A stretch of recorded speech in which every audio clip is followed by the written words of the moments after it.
Okay, atong ma-interview karon ang usa sa mga nakakita ni ini no nga insidente sa pag I don't know kung hikog ba ni siya or gibutang ni niya. Usa ka sa nimo, kinsa pangalan nimo? Idoy sir, Idoy.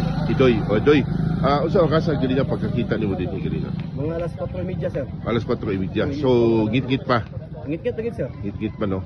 So usay nahitabo gali na pag kuan mo dinhi pag agi mo dinhi. Pag-agi na mo ni sir.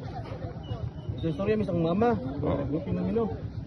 Mangihi ang kadong da. Kita mo ko kana. Ang una gina ko butay kana yang diri. Puti. Oh, puti Kami oh. babae. Di giingnan ako sir nga. Unsa makadagang ngit-ngit man kayo. Di man mo tingog gigiduol ako. Pag ispat ako yan, namo ko isuda lighter. Una gina ko nakita ang pisi. Una naghikog man eh. Ya. Pag-anan ako siyang kamot, ya anak ko man yang kamot sir.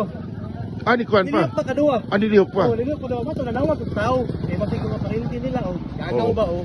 Mangko ro anak. Basi oh. Para maibalaan nila ba?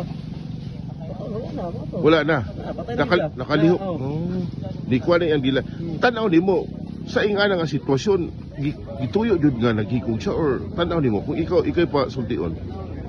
Gibutang o naghikog jud ikaw kung ikaw pa paano na? Naghikog gigina sa roy. Naghikog jud. Ihi mo na.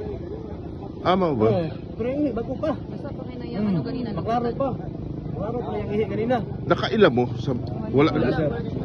wala na kaila ni. Hindi ko na taga diri. Tanaw gina ko yung naon. Oo. Sige. Daghang salamat doy.